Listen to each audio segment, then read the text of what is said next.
Are you looking for a property to buy or lease? Are you tired of buying fake property from unregistered agents? Then this is good news for you. My Property and I is a real estate management program. Comes your way every Tuesday, 5:30 p.m. on African Independent Television, AIT. Contrary people, una dey hear me so? I say My Property and I go tanda for your television every Tuesday 5:30 p.m. to give una all the tori about property for our state and how to get better one. We go dey bring una people wey sabi property matter to teach us how to buy and sell property without mago-mago. Join us this Tuesday 5:30 p.m. on AIT Benin.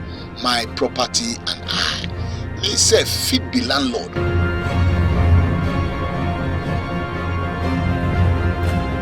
Good evening, viewers. You welcome to another exciting episode of My Property and I. I remain your host, Sarime John is my name. Property has been issues that bothers the heart of many. This is why we bring to you the first real estate management program that gives you background knowledge on how to acquire genuine property, where to acquire genuine property, and possible ways to manage and develop those property of yours. Today on the show, we're going to be having a guest who is set to do justice to the issues that bothers your heart as regards property. Let's go on a short break. When we return, we're going to be meeting with our guest. Are you looking for a property to buy or lease? Are you tired of buying fake property from unregistered agents? Then this is good news for you. My Property and I is a real estate management program. Comes your way every Tuesday 5:30 p.m. on African Independent Television, AIT. Contrary people, una dey hear me so? I say My Property and I go tanda for your television every Tuesday 5:30 p.m. to give una all the tori about property for our state and how to get better one. We go dey bring una people wey sabi property matter to teach us how to buy and sell property without mago-mago. Join us this Tuesday 5:30 p.m. on AIT Benin. My Property and I. Me sef fit be landlord.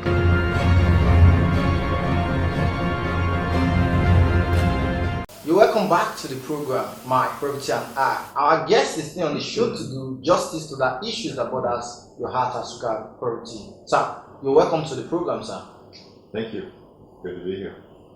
Good to have you on the program. Please, sir, can you introduce yourself and also tell us more about your business here and your office? Well, I'm Stephen CALVER. I'm a land administration consultant for GIS Transport, and we have the contract for establishing EDOgis, Edo State Geographic Information Service. Okay. We provide a few functions here. By far the most important would be the issuing of title documents, that's issuing C of O's, Certificate of Occupancy. We also are in charge of administering the land use charge law and collecting land use charge from the land occupants of Edo State. We also have the surveying and mapping department of Edo State. The Surveyor General has his office here in his department, and a few other functions, but it all concerns land administration, and it's in favor of doing C of O's for land parcels in Edo State. Okay. So tell us more about CFO, how a person can actually get a CFO in Edo State. Well, to get the C of O is quite easy. They need to come down to our customer service center, which is here in this building on the downstairs. Everything starts with an application form, or SRO for organizations, SRI for individuals. And we have a list of requirements they need to bring. There's 8 different things that include your land papers, a survey plan, your photo ID, and a few things like that. And you pay a 50,000 Naira premium to register the land. We can't ever tell exactly what the charge will be because it varies for the size and also which billing area it falls within, like a value area. There's more expensive areas and less expensive areas. And also the land use.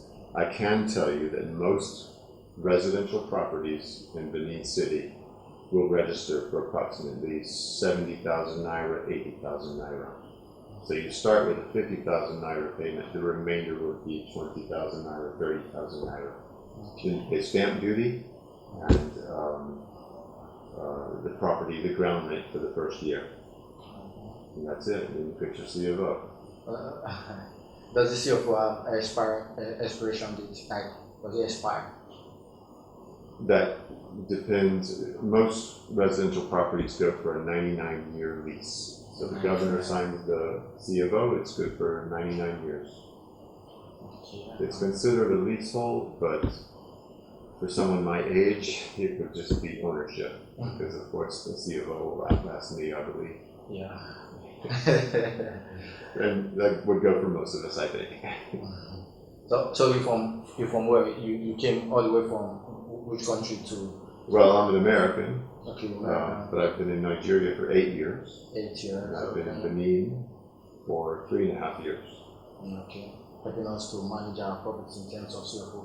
Yes, well, it's kind of a rare profession, you know, land administration. It's not so widespread, so it's common to pull, you know, professionals from different areas to work on these things.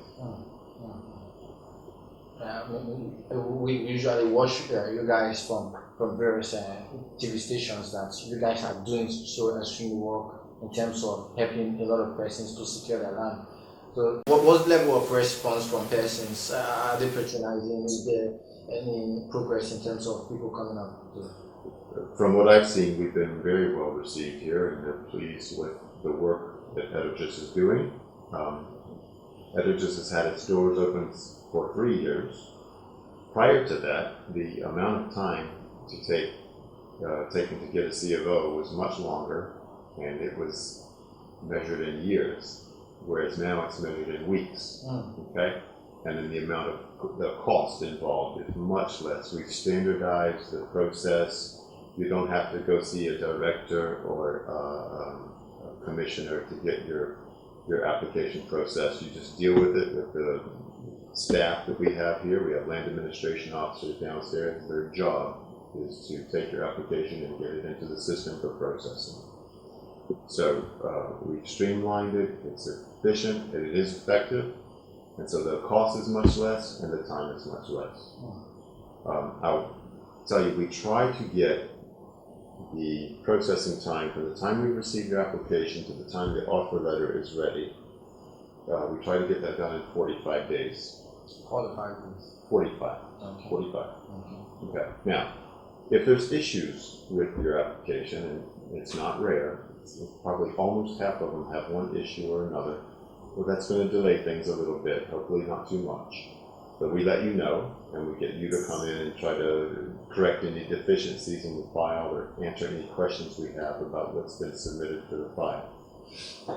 And then things get back on track. So we do our best to hold to that 45-day commitment. Now from there, once you receive the offer letter, you sign it, you return your acceptance of the offer letter and you pay the initial bill. From there, the CFO goes to the governor for signature. So his schedule, of course, is his own, but I can tell you he's very good about signing them and getting them back to us, and it's usually 2 weeks or less. So it doesn't add too much time for that 45 days. So overall, how many days is going to take? Now again, I can't guarantee. He's got his own schedule, but I can tell you it's usually 2 weeks from when we send off till we return back. Okay. So the governor is doing great work in terms of signing those CFO himself. I would say he certainly is. It's a priority for him. Wow. He's the one who set this up, so he's certainly doing his part by receiving the files. He looks at them. He actually doesn't inspect them to make sure everything's proper. We can call it a final quality control.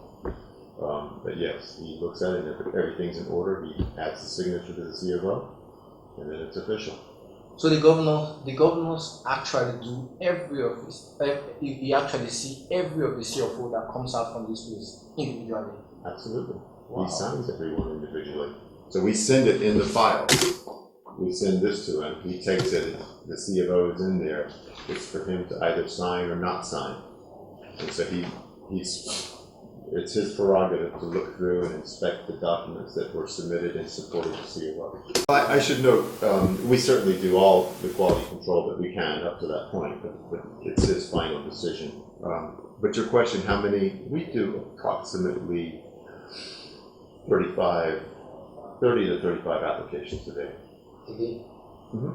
We have 30 to 35 customers come in to submit an application currently. That number has been steadily growing. It wasn't so much before, and it continues to grow. Okay. So check back in a couple of months, it might be 40 a day. Wow, that's a huge one. Yeah. So, what advice can you have to the general public in terms of CFO issues? My advice is for any land occupant, you have a land parcel, would be to come in and apply for a CFO. It's a good protection of your land in general when there's a dispute, and if it were, let's say for instance, they were to go to court, all things being equal, the courts very reliably favor the land parcel that has the CFO or the one that got it first. Well, I say it got it first. The thing about our office where we use the digital maps and so forth, is a quick example of this. Okay. This is the land parcel, and we plot it on this imagery. So if someone comes to apply for, let's say, this little, see how you have a field here, if they were apply to this or this, we would know immediately, well, wait a minute, there's an existing registered title there. So you're not going to be able to, you won't process your application. Perhaps the part that you applied for that's not within this, you can obtain, but that would be a different story. So we have, by doing EDOgis with this modern technology, we've eliminated the double allocations that used to plague land administration in Nigeria. I'm sorry to say, but it has been kind of common. But using this technology and using it well and having some good, strong professional processes, we've mostly eliminated that. So in terms of CFO in let me say Nigeria, I think Edo State is having one of the best structure in terms of CFO. I like to think so. We're doing our very best, I'll say that. For what I'm seeing from the structure, this looks like a bank settings or even kind of stuff like that. I usually enter various offices and I see the uniqueness and the composure, everybody look so unique and dressed properly and stuff like that. I think I have some accolades for you guys. You guys are doing very well in terms of that. Please, You're very kind. What in terms of challenges? I know every business has their challenges. What are the challenges in this business in terms of? There are many. There are many, and they're serious, and they're complex, and they're interrelated, they're interwoven. So every day brings some new challenge, and we do our best to rise to the occasion and deal with it. We have what I mentioned, the double allocations, and just because someone comes in and they want to apply for the same land, they may not be the bad person. They may have innocently purchased for someone who sold this but didn't have the right to sell it. So you can't sell what you don't own. That's a common phrase in land administration. So we have to sort out competing claims. We have to verify documents. Sometimes documents submitted have a funny look to them, and they may not be legitimate, and maybe the signatures aren't quite real. Now, to make this more interesting and complex, some people come with documents that are not good, but they are still the rightful owner of the land. So they may have received those sketchy documents from someone else, but they're still the legitimate owner of the land. So we have to sort through all of these things. And then just to, keep our ITC on schedule, our computers, our network, our system, our server, our communication, our internet, our telephones, just to keep that in working order is a bit of a challenge. We have 24-hour power here. You may have seen the generator outside. It's a supplement when nothing goes away. So all of these things have to be looked after, and it's got to be kept to international best standards. That's our goal, and that's what we're trying to achieve here. So it's as good as any land administration, any land title registry may be found in the world. We're trying to keep to that standard. The people of Edo deserve no less. That's it. Well, I think that's a nice one in terms of keeping this place running. Well, what actually gives makes this place sellable? I think this place has no competition. You guys, EDOgis has no competition with other persons like setting up private registration of CFO, just one. So you guys don't have competition in terms of Yes, well, if I may, that would not be legally possible. Only the government can register title to land. And so, yeah, we wouldn't have competition within Edo State. And, for land administration outside of Edo State, technically it wouldn't be competition. The competition is just to keep it to that high level of standard that we feel people should expect from their state government. So we're doing our best to deliver that. Are you guys trying to take awareness to the maybe let me say the market women? Some persons think up to now they don't even know about this CFO. So what are your awareness strategy to take it to the grassroots level, to even the market women or persons and farm stuff like that? Public outreach, we do some. You could always do more, but you're limited by budgetary and time restraints, and your attention is diverted elsewhere. But you can always do more. But no, we do take it seriously, public outreach, and we do interact with certain activities around the city. For instance, a sports festival or a business conference or something like that. We often try to go have a presence there. We have some marketing materials. We've done commercial spots on radio and TV, but your point is well taken. You can always do more. I can always do more because I feel persons at Edo North or let me say Edo Central in terms of those some persons or the outreach persons there. How you guys taking it to those part of the state? Are they benefiting from this? Are they coming down from that place to Edo State here? Or do you guys have offices in those places? We part of phase 2, which should begin shortly, is to set up satellite offices, and we're certainly going to be in Auchi and likely Uromi or Ekpoma as well. And we currently have a surveyor on staff up in Auchi, and we've been up there doing land use charge campaigns in the various LGAs. And then again, the radio and TV spots hopefully have some penetration to those areas. So, but yes, no, we're all in favor of the word going out. We need to let everyone in the state know. Yeah, everyone needs to know about Shoko because you guys are doing one of school. A lot of persons usually tell me we have some issues as well in their land.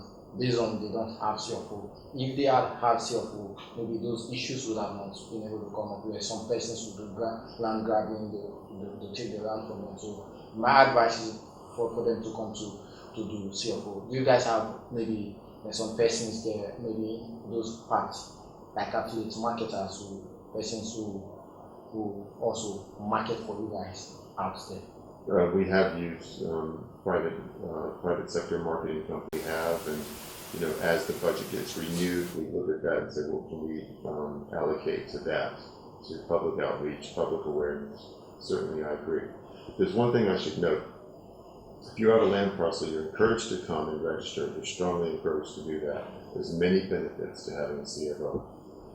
Aside from that, if you're contemplating buying a land parcel, you can come down and do a search on the property to find out if it's been registered prior, to find out who we have on file as the owner of that land. Many people use that as a check to know that they're dealing with the right person. Okay, so if, for instance, someone were to bring this in, the survey plan, and it falls here, we can look for it.